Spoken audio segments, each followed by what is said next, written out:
Hi, I'm Allison, or Ali for short. In today's video, I'm going to show you how to create a how to draw book in Canva. So let's pop across to the computer and I'll go through some steps with you. Now before I go into Canva itself, I am going to just stop by the Kindle Direct Publishing site. So when you've logged into your account, you'll see at the top of your dashboard there's a link to tools, KDP tools, and I've chosen the Set Trim Side, Bleed and Margins tool. And at the bottom of this particular tool, it will explain to you all about the margins and so on, and it will tell you according to what page count, what gutter margins you have for the inside gutter and your outside margins with no bleed or with bleed. So this particular book that I would like to make around how to draw, I'd like to use about 100 images, so about 100 pages. If I include a title page at the beginning, it might end up being about 102 pages long. So in this case, I'll have to use an inside gutter of 0.375 and an outside of 0.375. This obviously changes as you move up and you increase your pages. The outside margins will, however, stay the same. Same here with no bleed. What does change is the gutter, and that's obviously because of the spine and how many pages need to be glued at the spine. So 0.375 is the margin that I'm looking for. So let's head into Canva. Let's pop out of these. To Canva, custom size in inches, 8.5 by 11. And create a new size. So here we are in Canva. So I'm going to start by creating the grid. So I'll need to go to elements, and I think the best way to do this is just to take a line. Actually, before I do that, we do need to set the gutter, so hang on a second. There we go. I made it 0.376, not the 0.375. It's okay to be a bit over than under. I love this little tip that I got from someone else, where you just make a little square and you line it up on that inside edge here, so that when you bring your next ruler across, you just have to line that. So clicking and dragging those ruler lines down. You don't need to worry about trying to set it up each side, and then you can just delete those, and then each time you duplicate the page, you know that you've got your margins set up properly. So this will give us a bit of an idea. So let's make this go across. You know, when you click on the circle and you drag it across, you'll see a 6.8, so it tells you basically the size of the line, and then you'll see a 0 degrees. If you move it up or down, it will actually change. It won't be level, so 0 is level.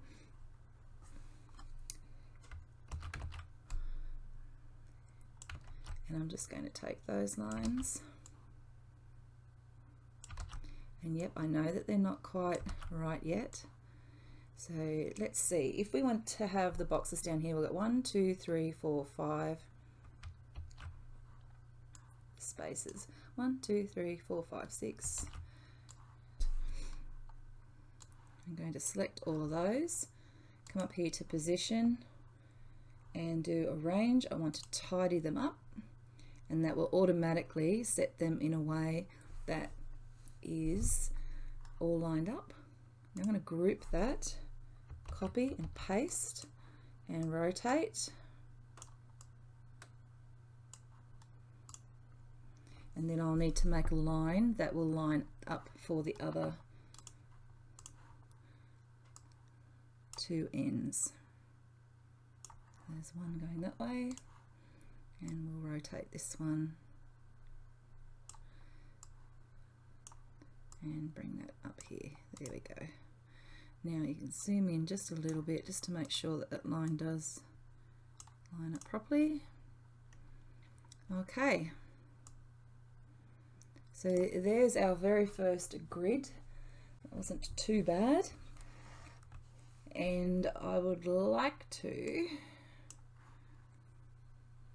Just make that a little transparent. It's not so garish, I guess. And I'm going to move, I've got that right in the middle, I think that's fine. And now we'll work on the other lines that go in. That just gives it a little bit extra for any child who really wants to focus in on where the lines should go. So same thing again, only this time we're going to go in the middle. And up here I'm going to do a weighted line. I'm going to make the line weight here a 1. And if we zoom in, I'll zoom you in so you can see that that's a very lighter line. So let's copy that, copy, paste, paste.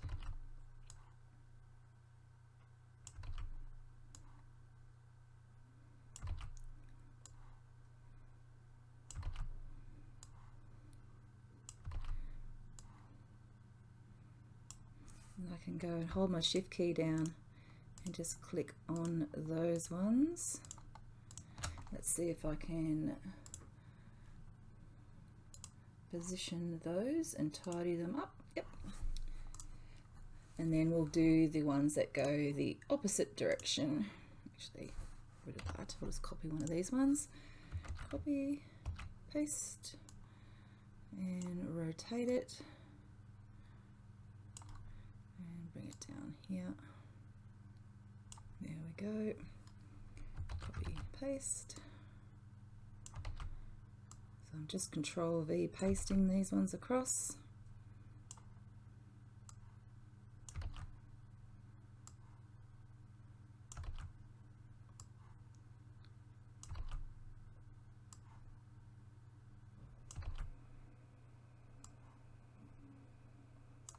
And then I will shift and hold and pick these ones up and do the same thing around position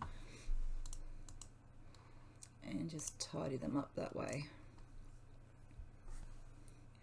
Now I still feel that this bigger grid is potentially just a little bit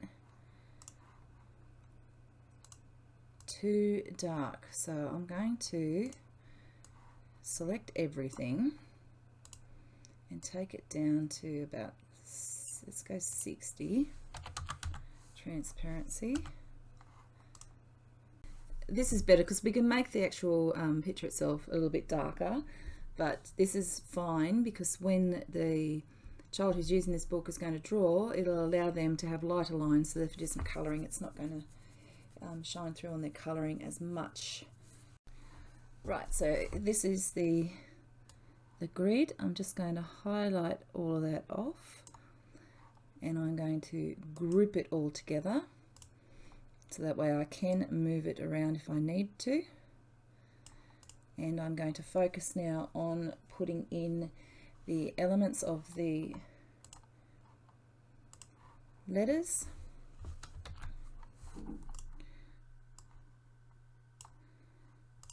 There's A.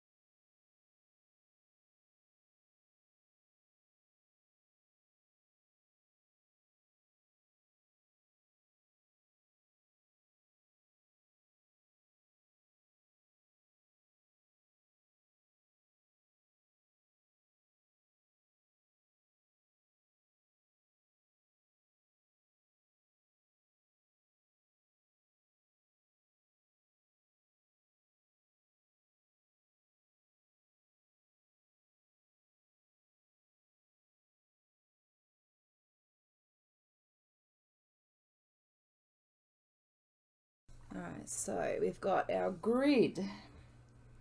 Good, good, good. Now we would probably be good to group these as well. So I'm going to just group them all together. and that way I can move this around. Let's center it a little bit more, and a title up the top. So for this I'm just going to see if I can find an element. Let's see, let's call it a banner. Let's see what we've got up here. Keep it really simple, maybe with something like this.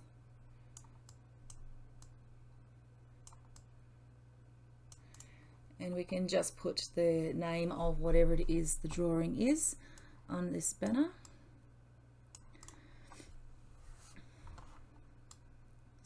Down a little bit more, banner down. So I'm not quite sure what it's going to be just yet, so I will leave that one free, and I'll just put in a heading that I can use for later to type the name of whatever it is that's in there. So this is one of the pages, and obviously the other one is going to be exactly the same. So I would duplicate this. The only difference being is that this one is going to have the picture or the clip art, and this one is not. So down here in Canva you have this Dali. Let's try it. I do have a couple of regenerations here. It'll give me a couple. So if I wanted to put a simple line drawing of a car, let's see what it does. Surprise me is, yeah, that's an understatement really for this software. Okay, so I had a little bit of a play in Midjourney, and I did sort of like outlines and that kind of thing, looking for a way to get illustrations for this book. Tried minimalistic, but I did come across one prompt that I think would work, and I'm going to share it with you now in case you would like to have a little go at making a book like this. The prompt is kids colouring page with a cute duck, black and white, outlined, simple line art style, minimalist drawing, white background. You don't need to worry too much about this version because it will do it anyway if you're using your own software, like your own AI image software. And this is what it has brought up. Now this is more of what I'm looking at. So here, this would be a really good illustration for me to download and use. And I did another one. I quite like this one here, a little bit more realistic. All I did from then on was I changed where it said cute duck, I changed that to dog, or I changed that to cat, and I continued on, and I think that I'm going to have enough images of animals to be able to make this an how to draw book of animals.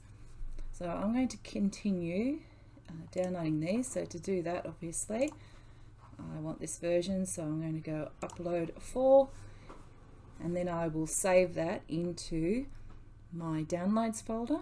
Now I will have to manipulate these images in some way because they are going to have a white background behind them. As you can see, this is not an easy process to go through, because even if you were using the other software that you could purchase and you were using their images, there's nothing to say that your book is going to look different from anyone else using that software if everyone is using that same suite of images. And I know that they say they've got thousands, but there's still no point of difference, I guess, is what I'm saying, between those images and anyone else who purchases a book that's made in that same software. I could be wrong. Tell me if I'm wrong in the comments. I'm going to go ahead and start grabbing these now from Midjourney, and I'll check back with you in a couple of hours probably. Right, so I've been working for probably about the last 45 minutes to an hour, and in Midjourney I've used the prompt that I shared with you and just changed up the names. I had to regenerate a few times because there were funny things happening, like monkeys with 4 tails and what have you. But I've come up with 82 images here of different animals. So I'm going to upload these into Canva. And the other thing that I realized was that this book, if it does have 80 images in it, so even if I dropped 2, that's 80 pages, double that with the extra, that makes 160, plus a few extras just to explain the book at the beginning. So this means that I need to really consider my margins again. So for instance, if this is going to have the picture on it and this is going to have the spare, the emptiness, you'd want to have this on the left hand side and then the drawing on the right hand side. So that means if this is on the left hand side, that my gutter margin is going to have to be 0.5. So I'm going to have to move this across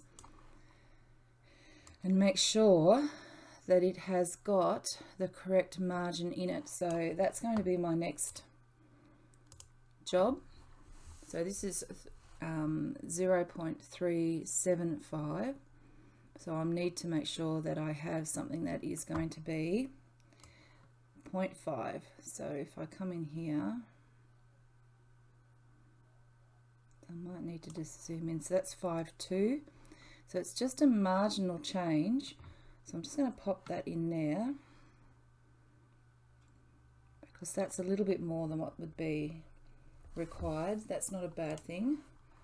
Just going to come back to my elements again, drop in one of these squares like I did at the beginning, and make sure that this square is a square.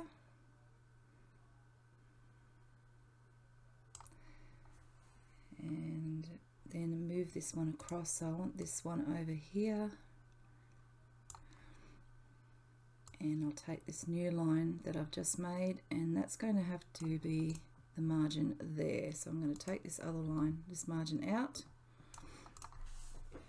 That's going to allow for the spine of the book on this side, and then when I come down here,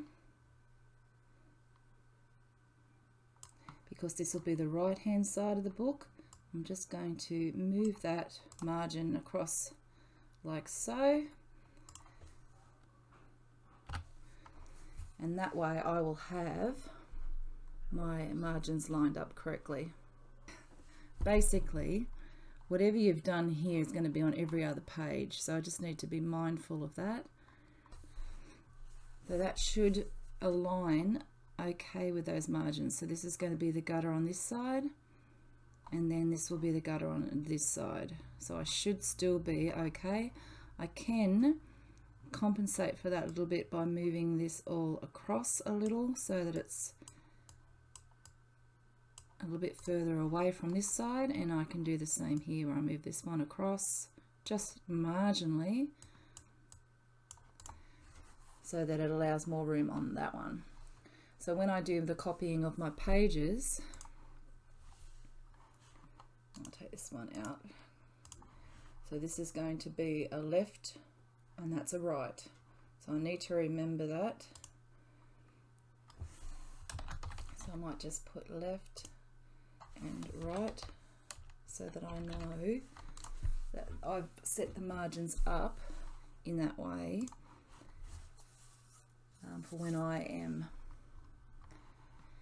copying and pasting the pages as I continue on with this book. I have added in the title instructions, just a title, so I knew that they were the pages there. So that's the first page, that's the left, that's the right, and then we are into the left hand page where we have our very first image. So I'm just going to use the armadillo first. Let's go back into Canva, into this. Let's go and upload and try out the armadillo, which is in the downloads folder. Edit the image. I'm going to remove the background.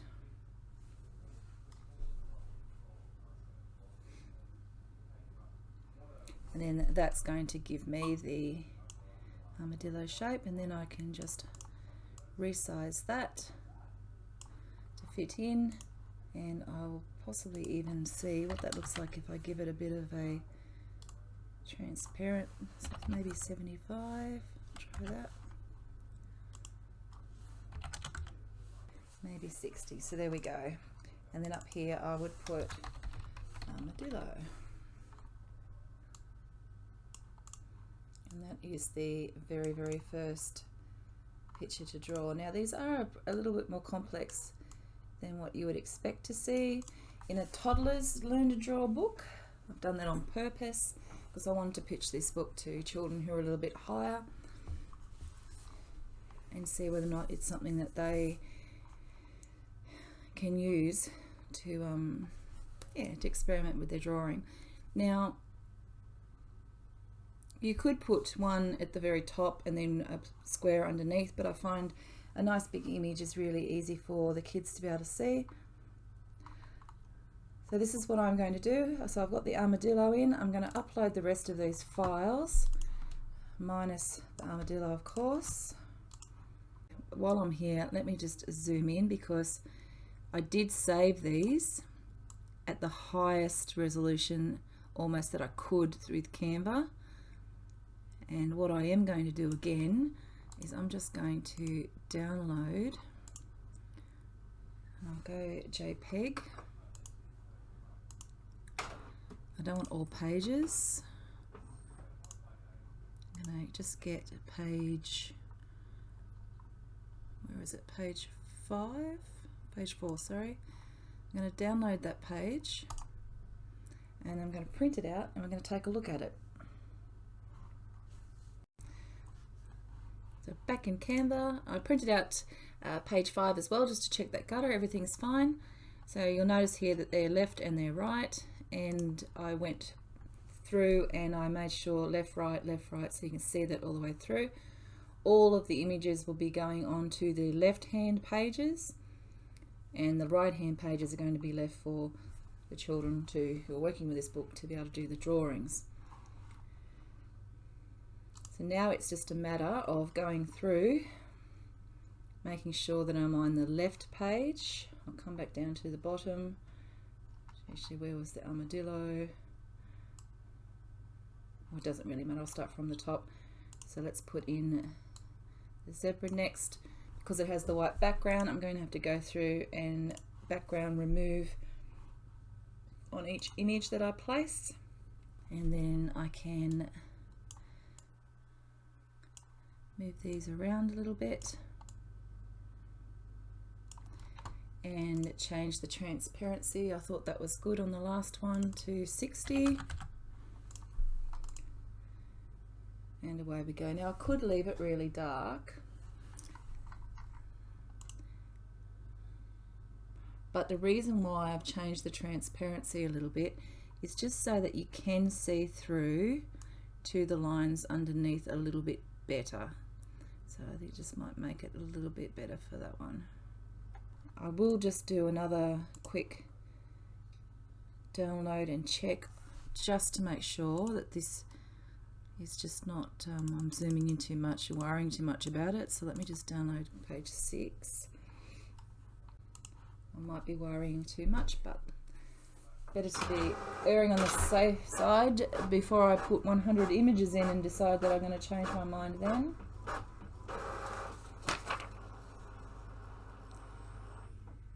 In actual fact, looking at it off camera,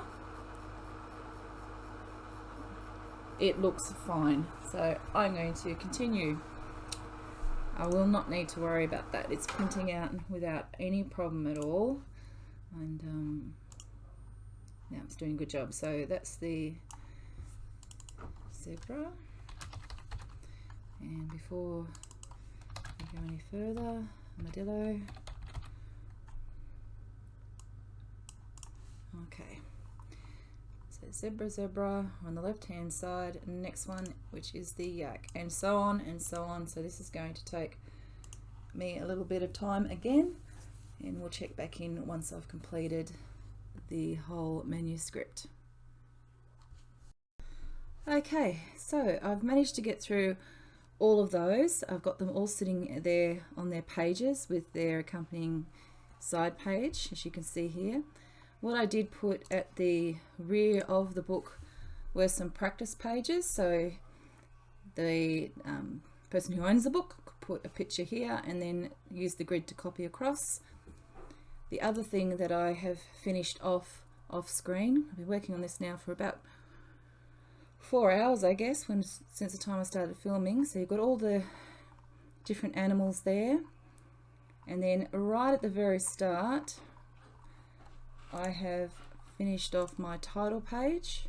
So here I've got how to draw animals, step-by-step grid. In fact, I might even just change that up because that's going to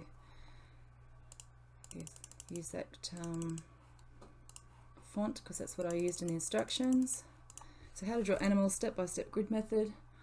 The next page I've got some information there. Author, I always put that in, and I did up a explanation of what you'd need. So I used ChatGPT to help me with this, but then I ended up editing it anyway to make it make sense. So I've got what you need, a little bit about what the grid method is, how to get started, and some information there. And then you get into your very first page. So I've finished the actual inside of the book now. I'll just go through and make sure that all the spelling is correct, and I'm going to download that as a PDF print, and then I will need to focus on my front cover. Right, here we go. We get to the fun bit now. I went to the KDP calculator to work out what my dimensions of my cover would be, and that is what you see in front of you now. And I have also uploaded this. This is the template that you can also get from that calculator. So this is my 8.5 by 11 book with my dimensions there. So if I just sit this over the top, and it will be able to assist me in knowing what that should look like on the cover. I'm not quite sure why it hasn't gotten all the way. I might just double check this. 6.31, that's exactly what I've got. Hang on. Let's make sure. Sometimes it does that. It doesn't feel like it fits the whole way. I'm not sure why, so I'm just going to stretch it out. That's a little bit more. It'll tell me anyway when I go to upload it, and I'll have to come back and change it. So this is going to be the cover for my book. So now I need to start making some decisions about what that's going to look like, what I'm going to call it. I think I'm going to call it How to Draw Animals. So I might just start with How to Draw Animals. I actually really quite like the font that I used inside the book, so I'm going to use that again, and that was called Lovely Time Regular, so it will do for the moment.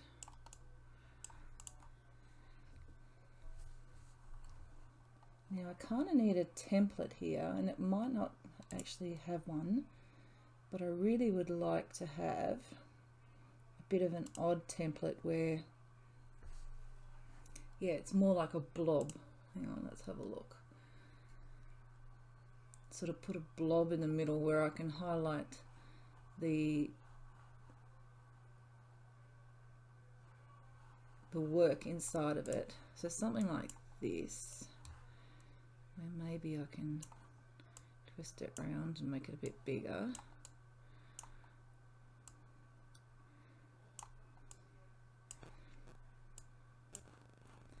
I'm not sure what I'm doing here. I'm just going to have a bit of a play. So something along those lines, where I'll just go to my uploads where I could potentially place, though I don't know why that's upside down.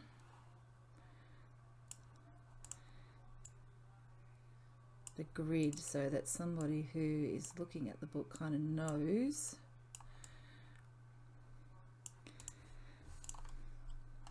what that looks like. So I think I might, yeah, it's going to have to be sort of right over the front, and I might have to fill this with a lighter piece, because what I'm wanting to do, let's have a look.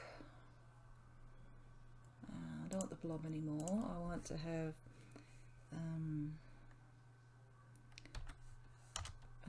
coloured paper. Elements, coloured paper.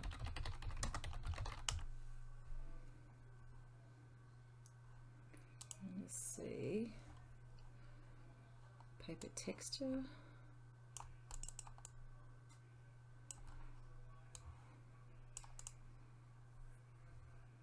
That'll do for the moment, and I would like to have a background, but sort of like a punchy one. So something like that I can stretch out and layer in behind.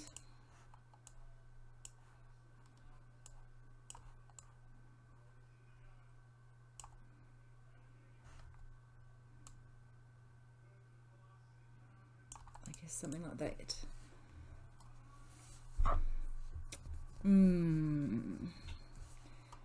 Actually, something nice and bright like a red would be good. Red is attention seeking, isn't it? Okay, let's have a look.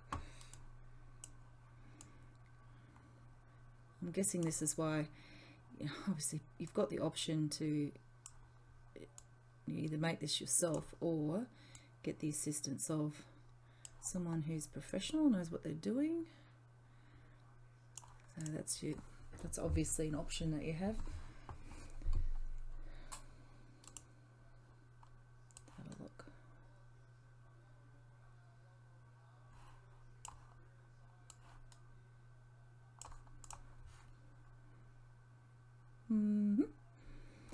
Okay, so let's just get back to position again, because I want to do this, and I just want to that down a little bit. So I might put it in the title now. This is going to be called How to Draw Animals, Step by Step Grid Method.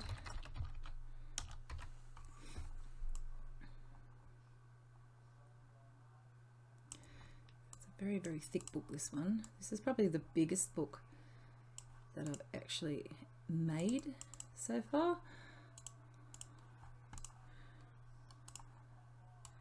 Just kind of fun.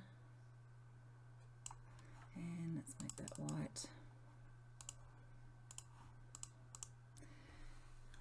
I saw somebody who likes to put like a little icon, so I'm going to try and find a little pencil.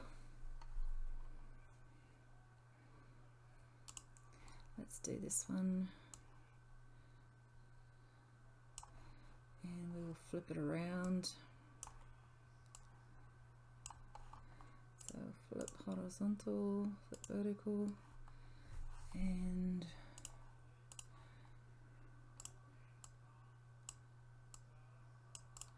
there we go. I don't know, just something a little bit fun. All right.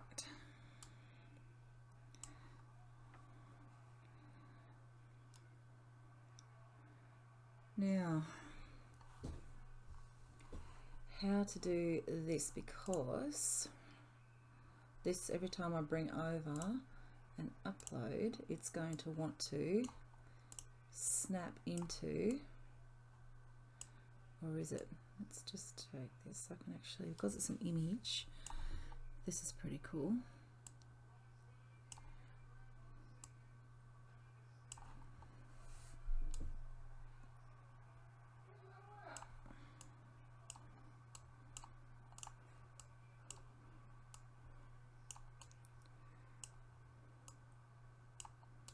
Now you notice I was doing a lot of chop and changing here. I really just was not feeling this cover at this stage, so I ended up just going back to the drawing board and starting again.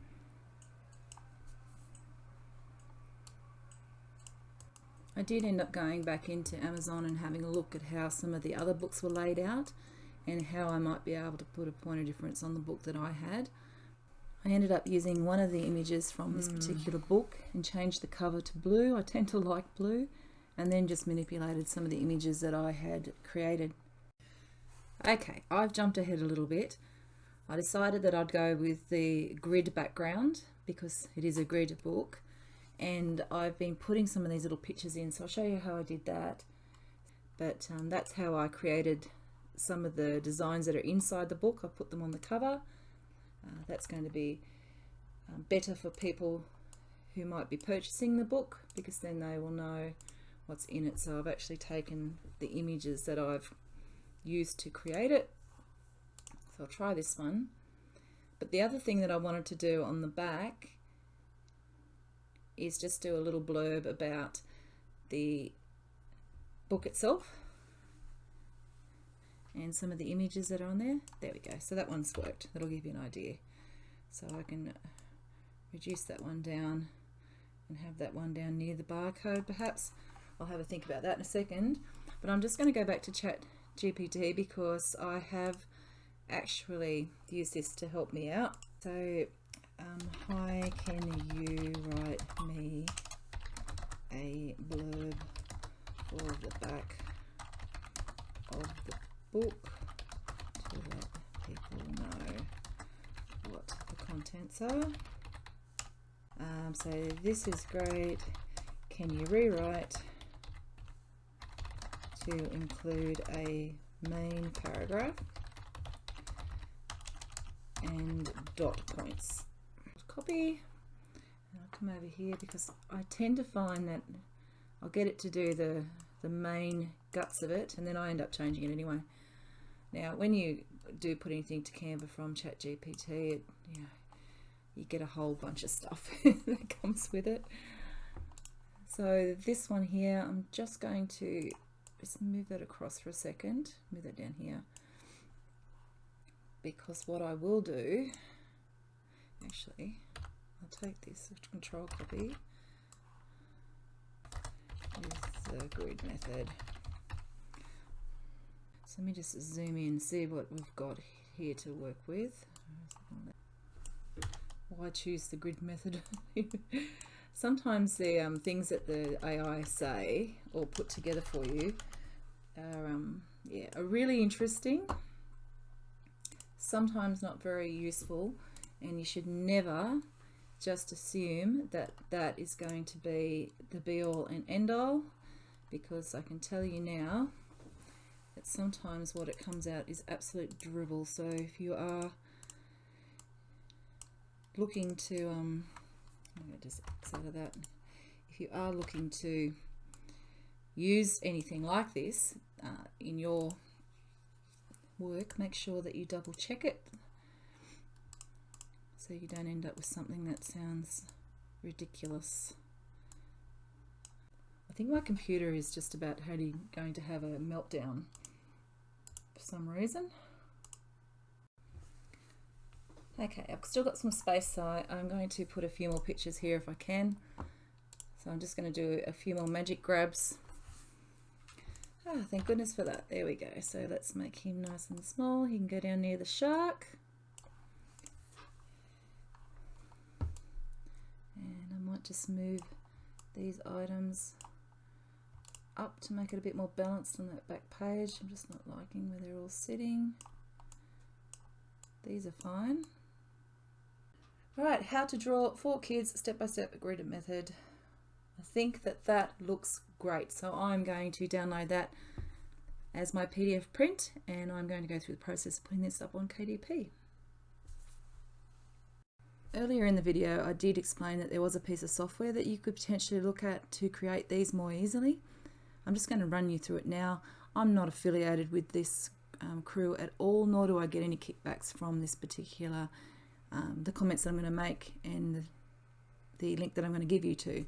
This is just purely for interest's sake if you're wanting to know a little bit more about it. Right now I am on a web page called howtodrawbooksgenerator.com. Now this software looks absolutely amazing, and I know that they've developed a couple of different ones which I'll show you in a second. But as you scroll it down, and I'm going to do this very quickly, sorry if I'm playing with your heads there. So this is the sort of thing that this software will do for you. It will create these grids so that you can have a blank grid as opposed to a grid with a piece of clip art in it, and a child can use those grids to help them draw a page of their own. If I go down a little further, you'll see some examples of this, where you have the other half to either complete, or you might have a full picture then to copy onto another grid. So this software isn't too bad, and when you come down to these specials you can actually pick this up. They say the value is around $2,500, but you get to pick that up for about $67. Now if I just go back to these apps that they do offer. So this is called, the site where you'll be able to find this is called Cloudorca apps, sorry. So CLOUDORKAAPPS.com, and the apps that they have available are these that you see on the screen right now. I actually have this shape word search generator, so I'll feature that in an upcoming video and show you what that looks like. And this is the How to Draw Books generator. It's easy enough to purchase. You basically pay the one payment and then you'll be able to access this through the cloud through a login that they give you. So instead of using this How to Draw Books generator today, we're going to pop over to Canva now and see if we might be able to set up a grid along the same sort of idea. So this is going to take us a little bit more time, but we should still end up with a similar sort of product. Thank you so much for sticking around and watching the video today. I hope that this has brought you a little bit of insight and also some skills that perhaps you might use when developing your medium content books for KDP. If you have any questions or suggestions, don't forget to pop them into the comments section below. And until next time, I'll see you later.